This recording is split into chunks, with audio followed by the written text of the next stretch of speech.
Hello, everyone. Good morning. My name is Jackie Garlock, and I am with the Community Technical Assistance Center at the NYU Silver School of Social Work's Mixed Silver Institute. I'm really excited to welcome everyone today to our panel, Youth Responses to Community Gun Violence, Mapping a Mental Health Journey. I'm really delighted to be joined today by our panel members and moderator from New Yorkers Against Gun Violence. Before we get started, I'm going to give us a little bit of background information on the issue of community gun violence and its impact on youth, just to orient us to the issue. You can see here that from this chart that gun violence is something that really impacts young people. It's actually now, if you see from the chart, has surpassed motor vehicles as the #1 leading cause of death for American young people ages 1 to 19. And we know that gun violence disproportionately affects children and adolescents. Non-fatal firearm assaults occur at more than twice the rate for youth than they do for the general population. So this is certainly an issue that is affecting children and youth, both in New York State and nationwide. Um, so we can see here some statistics for New York State specifically. We know that in New York State, 959 New Yorkers are killed by firearms every year on average. So that's an average for the last 5 years. And we've seen a marked increase, specifically in 2020. There was a big increase in gun violence. Some areas of the state saw the number of shootings double from the previous year between 2019 and 2020. And we know that this does not affect all New Yorkers equally. So we know that communities of color are disproportionately impacted by gun violence. Black New Yorkers make up only 15% of the state's population, but represent almost 2/3 of all gun homicide victims across the state. And we know that one does not necessarily have to be directly involved in an incident with a firearm in order to be impacted by community gun violence. So there has both direct impacts. So direct exposure would mean being threatened, injured, killed by an incident with a firearm.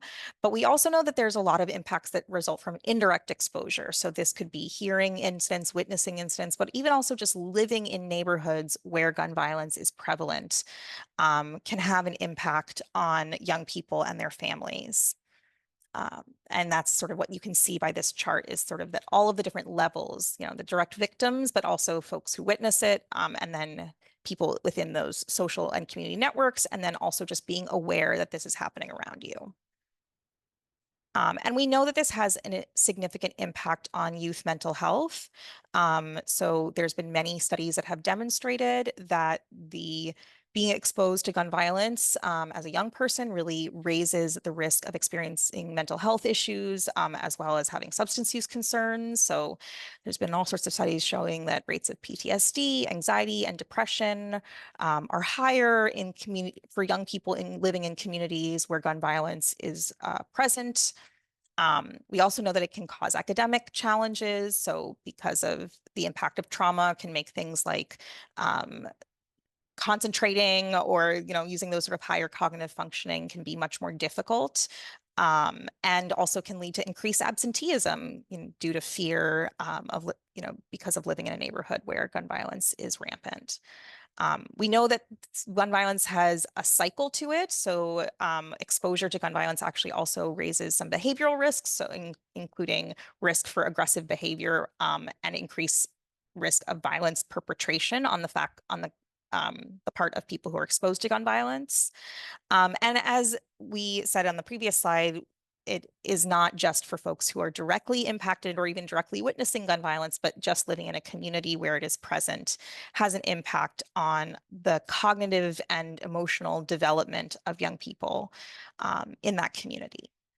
To bring some of this to life, we have young people who are going to give voice to some of these statistics and to sort of help us to conceptualize what it is actually like to be a young person in 2024, living in New York and the United States.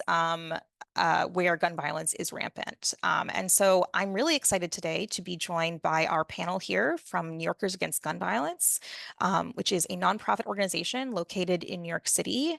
And they work to reduce gun violence through education, legislation, and social work. New Yorkers Against Gun Violence serves communities that have been impacted by gun violence and also while also empowering the folks living in those communities to take action. So I'm going to turn it over to Xavier Cornejo, who's going to be our moderator for today. And Xavier, I'll give you a chance to introduce yourself, and then our wonderful panel will take a chance to introduce themselves. Hey everyone, as Jackie said, my name is Xavier Cornejo. I'm a social worker with New Yorkers Against Gun Violence. I am of Salvadoran descent, and I also come to this work as someone who has been impacted by gun violence and survived it, right? I have taken my journey in healing and it's led me to this work to, collaborate alongside this impressive group of young people here, which includes Anasia, Oliver, and Priya, who I will allow to introduce themselves. Thank you. Anasia? Hi everyone, my name is Anasia Lasan and I am a rising sophomore at Morgan State University. I have been working with New Yorkers Against Gun Violence for the past 4.5 years, ever since I was a freshman in high school. I've been a part of the Reaction program as well as the Miller Mentorship, and I'm also a person that has been affected by gun violence. I live in Brooklyn, New York, born and raised, and I come from immigrant parents that are from Guyana. So yeah. Hello, everyone. My name is Priya Boyce. I am a graduating senior from John Bowne High School. I plan to attend Grinnell College within the fall. And I first was introduced to New Yorkers Against Gun Violence through the Reaction program within my school, in which I started sophomore year. Eventually, I moved on to the Miller Mentorship program when I was a rising junior. I am also born and raised within New York, and I come from immigrant parents from Trinidad. Hello, everybody. My name is Oliver Sanchez, and as well, I'm a third year. I've been working with New Yorkers Against Gun Violence for 3 years already. I had the great opportunity to get to know New Yorkers Against Gun Violence by their program that they had at my school during my sophomore year, and I've learned quite a lot of information about gun violence and how it affected everybody. I was also born in New York, born in Manhattan, but moved to Queens, and I will be attending Alfred University in the fall. Wonderful. Thank you for introducing yourselves, folks. Now I believe we will get started with our questions here and dive right into the conversation. Actually, before we do that, I want to point out, you can't really see this on camera here, but we're all wearing the same shirt, coordinated saying to end gun violence. And that is the energy that we come into this work with. Our insights, our thoughts, ideas are all meant to be geared toward, generating new ideas and collaborating with any sort of professionals who are willing to try to make our community safer. So with that, I'll start with our first question. So for the group here, I want to know more about what it's like to be a young person living in communities that have been impacted by gun violence. What does that look like for you all? Well, if I'm able to start off, currently I live in Queens, New York, and I would say that the community I live in, it's very iffy. So sometimes we may face gun violence, sometimes we do not. And I would say that's a very scary thing because you never know what can happen next because it's very unpredictable. And I know that here it kind of leads to youths having anxiety. I know for me personally, when I come back from school, sometimes I get scared because it's dark outside. I don't know what's going to go on. I have to always look, I always have to check my back, making sure that maybe no one's following me or making sure there's nothing going on. And sometimes that anxiety leads to me also relying on my parents and like calling them in a hurry, asking them to come get me or to come walk me home after school. To add on to Priya, I come from East New York, Brooklyn, and I live on the border of East New York and Brownsville. And Brownsville is one of the neighborhoods that has the highest gun violence rate in the whole of New York State. So I feel like coming from that area has made me desensitized to the violence. And I feel like the trauma that I've experienced, as well as other members in my community, has become normalized. I feel like a lot of community members see the gun violence and the effects of gun violence and normalize it and internalize it. And I feel like that leads to the need for support of community members. Us coming from this community of violence, it comes with a lot of challenges, including mental health issues that may lead to substance abuse. And overall, I feel like there's a lot of PTSD and unresolved trauma that a lot of community members face. To add on with what Priya and Anisha has brought forward, as well for youth who've been impacted by gun violence, there's always like the constant, as they previously said, that there's the constant sense of fear and anxiety since gun violence, it's not something that's just like predictable, like it happens on, and for people's to be, I guess some of them to be like it's something normalized for them, just gun violence, while others who haven't lived through gun violence, like they point it out but don't do anything about it, and then that affects the peoples in that community since some peoples tend to not want to do anything about the gun violence. Yeah, while the community suffers, they get like resources taken away from them, lack of funding since they see it that neighborhood since it has a lot of gun violence, they tend to not want to help that neighborhood out, and the peoples in that community get affected.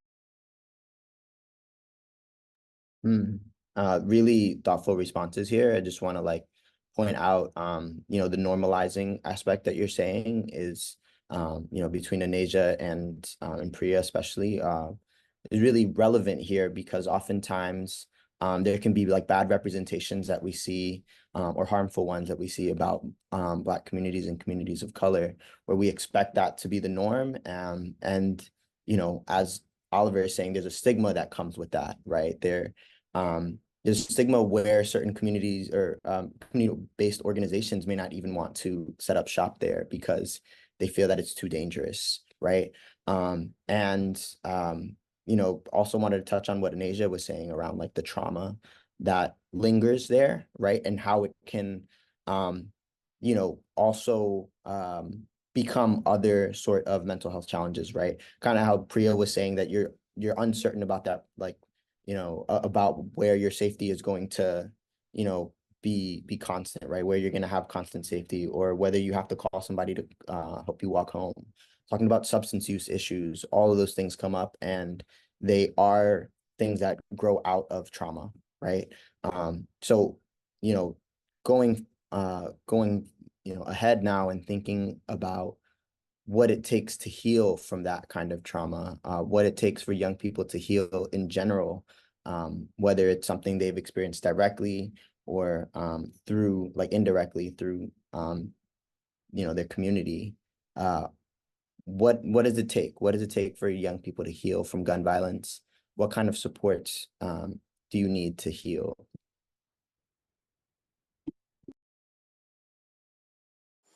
I feel like healing comes with a lot of work, not only from the person affected by gun violence, but the community and mental health providers. I feel like healing starts with a very supportive network, when you provide peer support groups and mentoring programs that will reduce isolation with people who are affected by gun violence. And I feel like it most of all requires professional engagement and basic need fulfillment. I feel like that's something that's really overlooked when speaking about a person who's impacted by gun violence. I feel like every young person and every person affected by gun violence in general should be able to feel like they're looked after in the most basic form, that they have access to food, to clothes, to shelter, to education. And I feel like that's one of the most basic things that people often overlook, because when you have your basic needs fulfilled, it's easier to navigate the world and it's easier to, have things going for yourself. And I feel like holistic support is something that's also important. You need to offer employment resources, education resources, and most of all, just be there to offer a helping hand, whether it be through community outreach initiatives and other things, just be able to be there for the people who are affected, whether it be directly or indirectly by gun violence. There is a lot to be said about like basic needs being met, where you kind of need to have uh something to eat that day before you can really think about whether you're going to go to a therapy session, whether you're even going to be responsive to somebody coming into your community, right? Your basic needs have a lot to do with how you're able to function on a daily basis, seeing the whole person as a person, right? Not as simply a patient or a client even makes a big difference, right?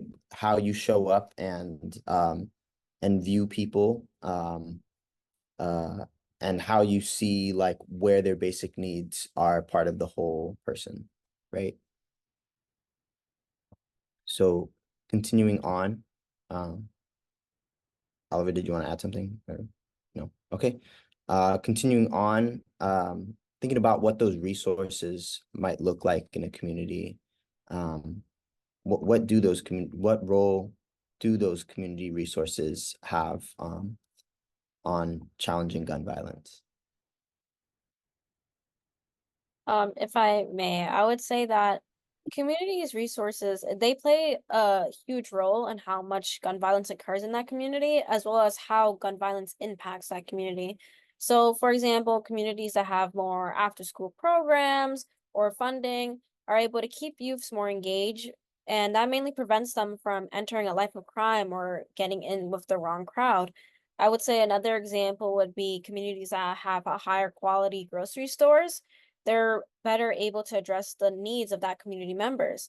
So overall, it's able to foster healthier as well as a more economically stable community, as that creates higher quality produce and groceries, as well as the creation of jobs.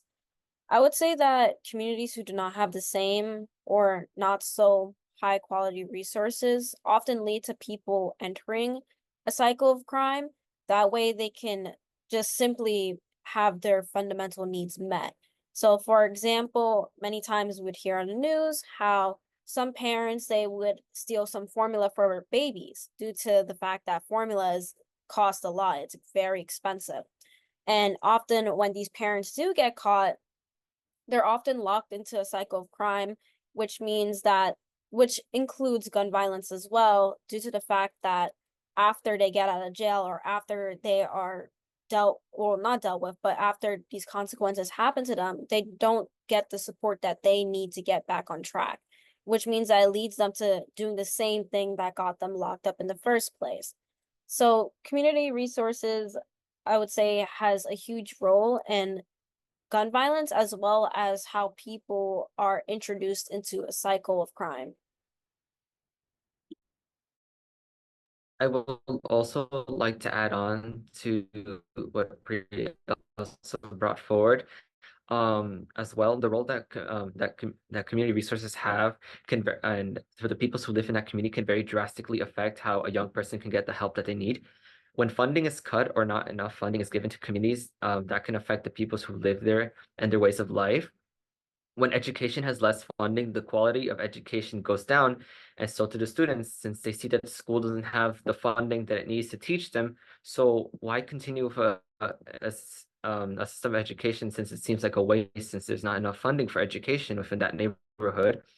As well, later, when jobs availability within communities, when communities don't have enough funding and stuff, businesses may not want to do business in those certain neighborhoods. And that's not to stigmatize, like, oh, we just don't want to do business with these kind of peoples. It's because how it's like there's a stereotype, or just like how gun violence is rampant in that neighborhood, businesses may just want to stick away from it. And that affects the people there, since now there's not many jobs available there in that specific neighborhood, that they either have to do extremely long commutes to other places to find jobs, or just maybe unfortunately have to resort to crime in order to get by. As well, to add on with that, following that, mental health and social support networks both take a hit since there's not enough resources for them to provide the services that the youth actually needs to go and have their problems addressed and stuff. And that just leads to youth as like, they're on their own to fend for themselves, since the institutions that are there they're supposed to help the youth there don't have the funding to do that, don't have enough services for that, and that kind of leaves the youth to probably not have their problems heard and stuff. And then lastly, when it comes to gun control, um there's how it's always portrayed on the news. When there's gun violence, they just put more police officers there and think that's going to solve the issue, but in reality that doesn't solve the issue. That just creates more of a hostile environment within that community, since now there's going to be more and more officers there. The community might feel a bit like threatened, or feel like they're under constant watch, and then like every single slip up that they do, they can just get locked up for it, when that shouldn't be the case. And there should be a different approach when it comes to that kind of issues within a community.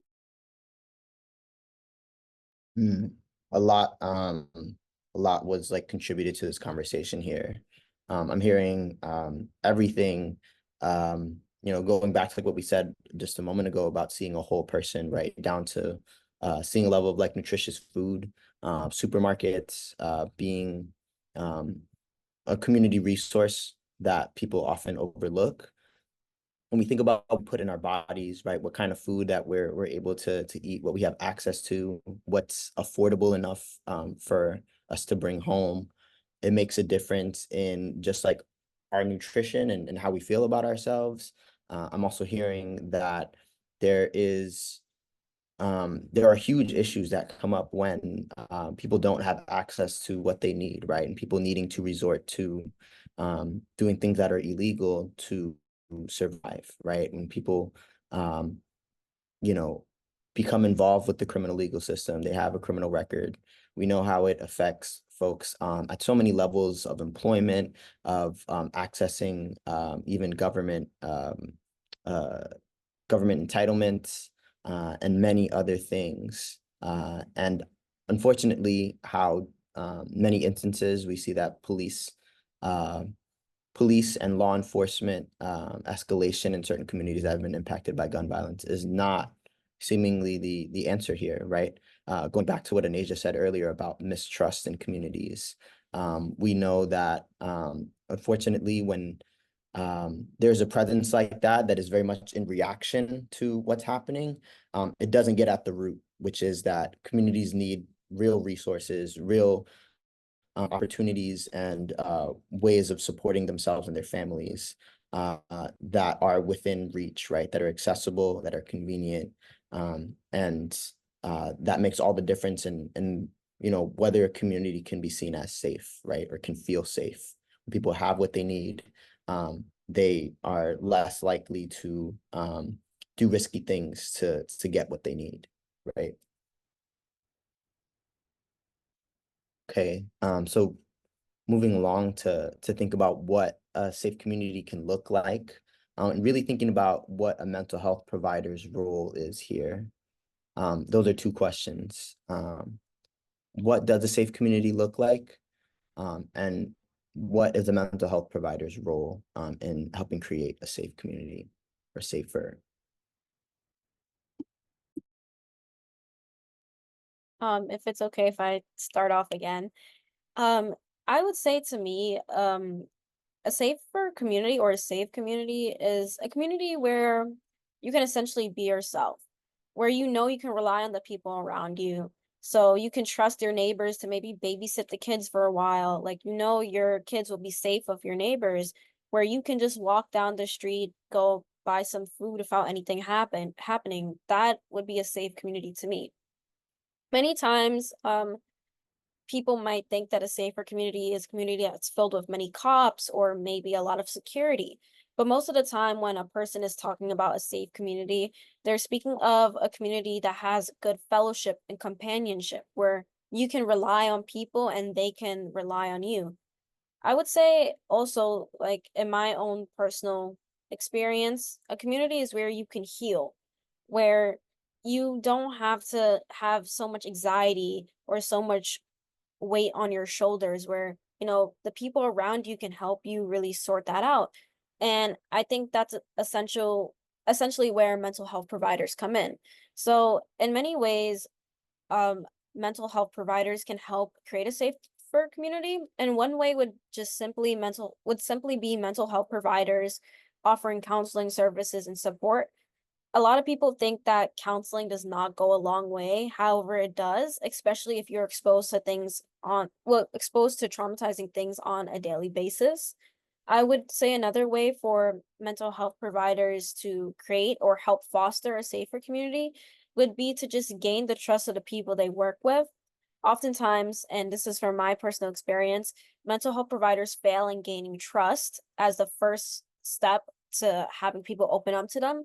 And trust is something that's very essential. I would say it's the foundation to providing these type of services, especially when someone is being vulnerable.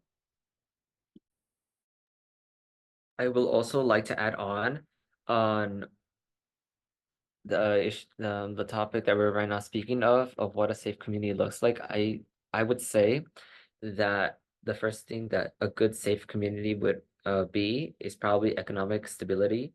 If there's at least like if people know where to at least get a sense of income, where they're able to work like a stable job, that's probably the first step in what makes us a safe community, since people now know where they're able to seek jobs, where they're able to at least secure a sense of income, so they don't have to be like relying on other methods to get just to be able to scrape by as well. Another sense of what makes a good and safe or just like a good community would be at least a good sense of education systems, when at least education isn't like, funding isn't cut, but instead is increased, and especially in communities where it actually needed most. Since how it's always been with the government, if a community has good funding, good education there, but if a community doesn't have good funding, there's going to be bad education. It should be vice versa. If there's a community that doesn't have good education, the government should invest more in it. An investment should be something that people should be able to put their money into and at the end expect a good result out of it. But that's not what's being done. Instead, they just portray that a community is bad, so they won't receive funding, or they receive very little funding. That doesn't create like stability. That just creates more sense of this like just less funding for services that people's would need. But if services and funding is actually provided to communities who need it the most, it will actually be a better investment and great and it will actually push the neighborhood forward. And as well, the access to mental health services, sometimes there's just a bad stigma when it comes to like mental health services, where like people sometimes are afraid to speak up about their issues that they have, and maybe they just feel like it's just better to keep it into themselves and then not reach out to anybody. And I feel like for mental health providers, we should be able to professionally, like, speak out to the community, understand what they've been gone through, and that can help them better, like, understand what the community that they're going to be trying to serve and work for. So especially youth can actually come up to them and be like, I have like, some issues or problems, and like, I would like to seek for help, and, have that sense of guidance, and not just been like, since I've also been one who had like, I one who had like therapy before, for an issue that I had. I got prescribed a therapist, but I didn't first like personally, I didn't like first like, just tell them all my issues. And my therapist had to understand, like, I wasn't comfortable enough to speak about my issues. So they had to like start with icebreakers, at least get the sense to know one before one could tell them their issues and stuff. And at least like creating that bond within them as like a professional like mental health provider, and as well like, the client or like the person who wants to, speak about their issues and get professional help, is something that makes at least us a good, strong, safe neighborhood. Yeah, really insightful things here. I'm want to know more about if you have experience like finding mental health support and seeing a therapist. Like, what were some of the like qualities about them that made you trust them a little bit more? To respond to your question, Xavier, for me, when I had therapy before, at first, like I didn't well, of course I didn't know who my therapist was, so I had like the sense of it was like I'm talking to a complete stranger. I don't know, like, if I can trust them enough about my issues that I had. And so, and my therapist saw that. So I didn't, first, of course, like the first sessions and stuff, like I was just like told very little about myself, but like they showed the interest in wanting to help me, and they wanted to warm up to me to show that they're a trusted person, that they're not going to go around and say my issues and stuff and that, but they showed like they're really interested and passionate about helping, people who come through that door and, wants to seek help. To just add on to Oliver, I would say like this kind of builds onto what he said. When I had first started going to therapy, I had a really hard time talking to the therapist I had at the time, just because it felt like they wanted to jump into me wanting to talk about the problems without acknowledging who I was first. And that kind of sounds like a weird concept, but to me, it felt a little strange that this person that I had just met for the first time expected me to tell them the deepest, darkest things I would say about myself without getting to know me first. However, when I had gone to a new therapist, I felt a huge connection with her mainly because she acknowledged who I was. She acknowledged that I wasn't just my problem, that I was a human being, that I was a young person, that I had likes, dislikes, hobbies. And it made me feel really connected because she respected me, but at the same time, she also respected the things that I went through. And I think most of the time that adults or mental health providers in these type of situations believe that for mental health, you kind of have to baby the person or you kind of have to like jump into the problem directly. And I would say, I guess for me, that's not really the case as a young person. I would say speaking directly to a young person allows the young person to be seen. And being seen is, again, another important foundation of trust, especially when it comes to therapy. To build trust between young people and mental health providers, I would also say mental health providers, they need to sometimes give young people some space. So, for example, smothering someone or constantly asking them to come in and speak to you will, in the long run, push that person away. However, sometimes young people, they kind of need that time to process what's going on with them first before they're ready to say anything.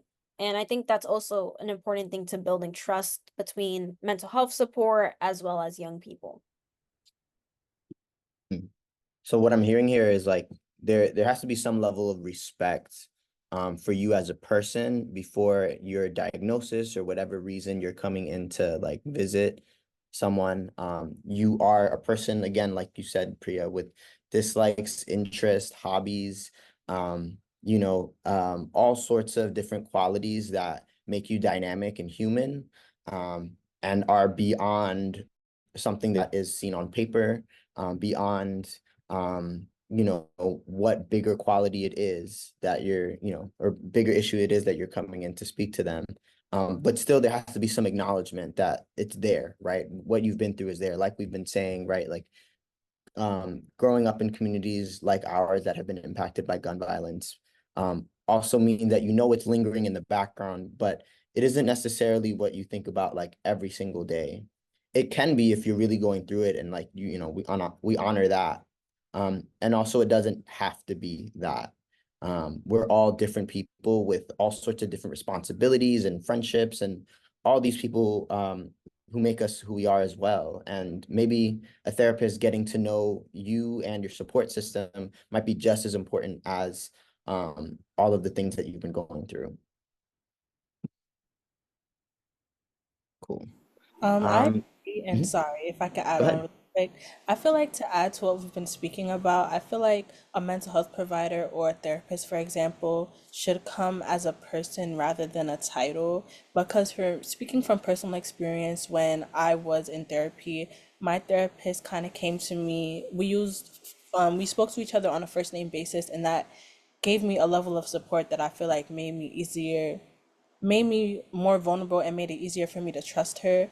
And speaking to her, she spoke about her background, I spoke about my background, and we found common similarities within our stories. And I feel like she didn't come with a savior complex trying to just fix my problems, give me a solution, because sometimes I just wanted somebody to listen. And I feel like that's what a lot of young people want people to do, is just listen. So I feel like the most important things would be to build the trust and to come with real concern and real care, and just try to be as relatable as possible to young people so that we'd be more receptive to what you're trying to bring to us. Yeah, that's very real, right? Like just coming as yourself, right? Sounds like an important piece here. Being real and genuine with young people, because listen, I've been in enough classrooms and I've worked with enough of y'all to know that you can see right through us when we're lying, when we're putting on a face, when we're coming as like the title, as you're saying in Asia, right? Um, and I know like also working in communities, it means sometimes like that you have to have patience with what that trust looks like. Knowing especially like what you've been through, you might not trust right away, and like that's okay. That's also part of what has protected you up until this point. And for mental health providers to also have that awareness and understanding that you're not going to be trusted right away, and like but being consistent enough to show up might make more of a difference there. So again, really great insights here on like on this trust piece. It's dynamic, right? And it's gonna be different to like each person, but coming genuinely and honestly means a lot more to folks. So continuing on here, thinking about what does it take to even get to that first initial like consultation? What does it take to connect young people to support? What barriers are we still struggling with, and what partnerships need to be formed? So just to break that up, what does it take to connect young people to support? I feel like connecting with people to support kind of goes into what we were previously speaking about. I feel like, the promotion of mental health awareness, and when you foster community engagement, it really builds trust among the mental health provider and the people who they are servicing.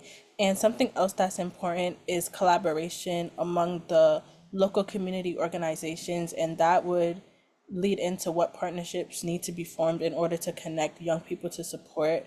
For example, in my community in East New York, like I know that a lot of people here are really into basketball, and the basketball scene in Brooklyn is really big and really heavy. Like we're really competitive when it comes to sports. So the best way to really connect to young people, especially teenagers, would be to show up to games, show up to the park. Like I know at Thomas Jefferson High School, right down the block from me, that's a big area for a lot of tournaments. Gersh Park on the other side of East New York, that's another popular area to maybe post flyers, connect with other young people. And simple things like that would really help foster community engagement and help mental health providers connect with young people. But we also have to acknowledge the barriers that might come up when you're trying to connect the young person to support. And I feel like a mental health provider has to have a certain level of cultural sensitivity and realize that we're all coming from different spaces and different backgrounds and different histories, and trying to be as sensitive and as real as possible. Like it's known that we're all different, we all have different backgrounds, we all talk different, we all move different. So coming from a genuine place would help you in trying to foster, community engagement, as well as, just speaking in a language that we understand. That's something that's very important too, because a lot of young people don't want professionals coming to them with their whole professional lingo or whatever young people would say. We want it broken down to us in a way that we can understand and a way that we feel comfortable speaking. So that's just some of the barriers that I feel like need to be addressed and broken down when trying to connect young people to support.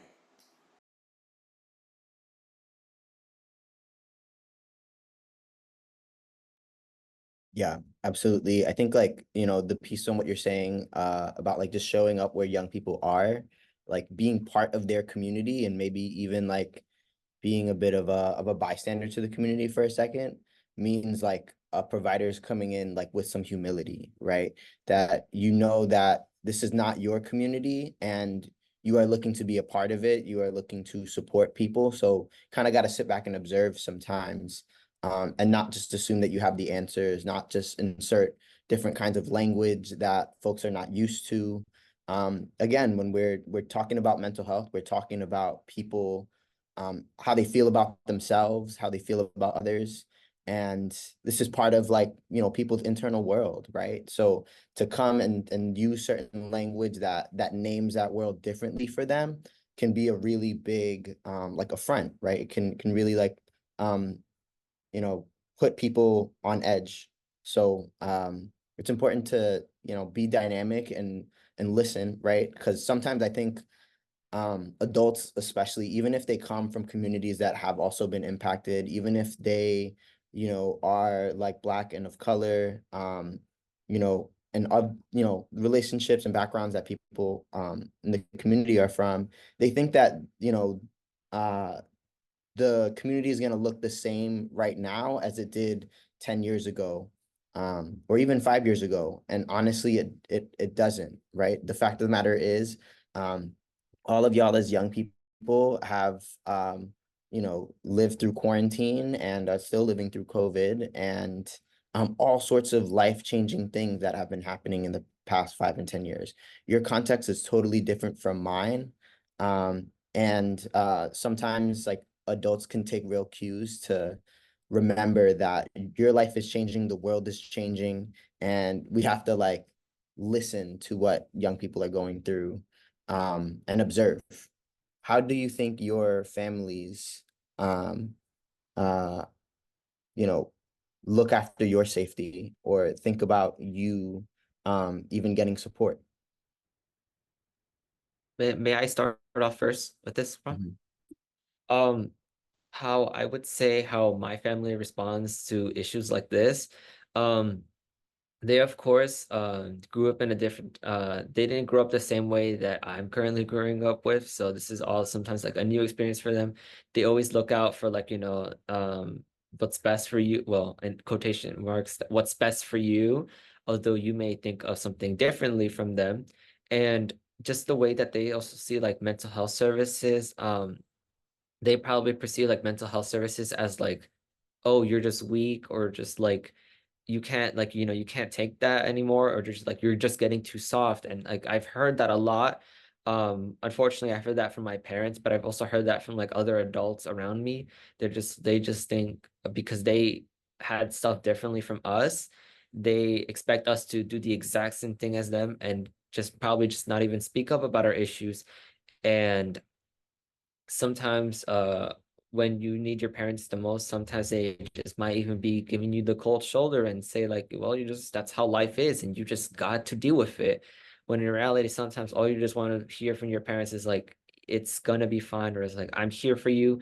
But yeah, I feel like the way our parents grew up, it's much more differently from us. So I think so it's mostly our job as the youth to probably change that dynamic and to not carry on that generational suppression of trauma and stuff and actually speak up about issues that affect us and not just stay blindsided about it and think our science is going to do something about it.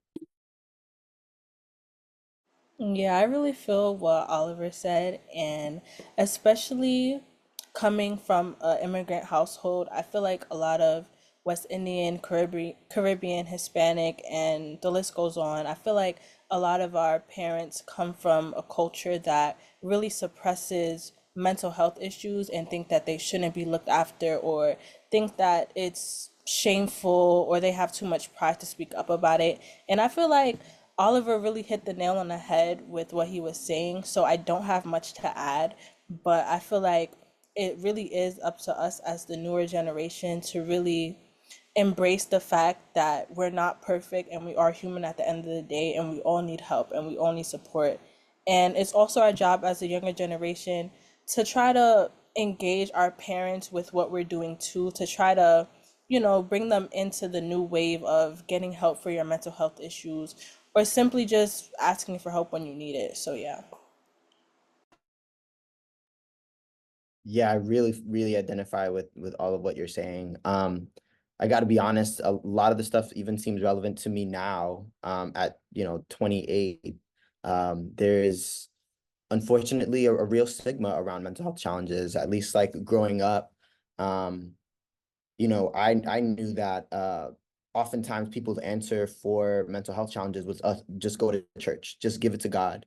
God is going to take away all of your pain and all of your worries. And I think that's a part of it, right? And I think like people can definitely heal through church and like through their own spiritual journey. And I also think sometimes you need to supplement that, right? You need somebody to talk to, somebody who knows some strategies or helps you develop like your strategies to support yourself. And all of that is real. So I guess I will say, like, unfortunately, you're going to come across people who feel that way, even in your own generation, generations like older than you. But I think you guys have like the real like insight there to know that um, you have to engage the community still, even if they don't understand you. You understand yourselves. You have friends and community who does understand you, who do understand you, and I really credit you all for just like having this awareness and this sort of like confidence in yourselves this early on. If I was like this at your age, like I'd be a lot stronger. Listen, so big credit to you all. Um, so I guess we can wrap up soon here. I just want to uh I guess name some points that we've been talking about throughout this conversation here. We've talked about how um you know there are real challenges that people face in communities that have been impacted by gun violence. We know that there's lingering trauma, and sometimes it's normalized in ways that it shouldn't be. We talked about how communities need certain resources at a basic human level before they can get to even the mental health piece. Um, we've also talked about what kind of solutions we can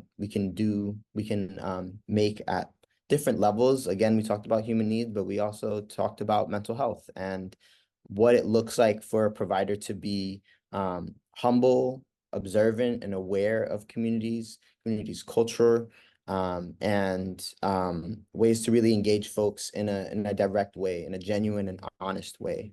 So, credit you all for being on your mental health journeys, for starting it early, and for being vulnerable. Honestly, I appreciate everyone's vulnerability on this panel. This is again how you show up and be genuine and honest. You model it for all of us as adults, and couldn't be more prouder of the three of you. Thank you. Gonna turn it over to Jackie. Thank you all so much. I really want to echo what Xavier just said. I mean, I really think that we as adults have a lot to learn from the way that you all approach this. And I just really want to thank you for giving us your time and your insight and your wisdom. So thank you all so much. I and thank you, Xavier, for connecting us with these young people and also for doing such a great job in moderating this conversation. So wanted to thank you all so much for joining us today and for giving us all of your wisdom. We have the slides will be posted alongside the recording of our panel today.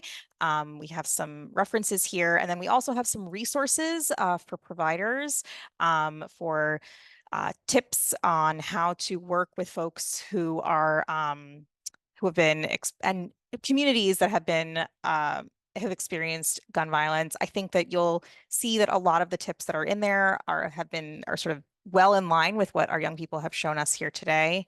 And we hope that folks will join us for future offerings.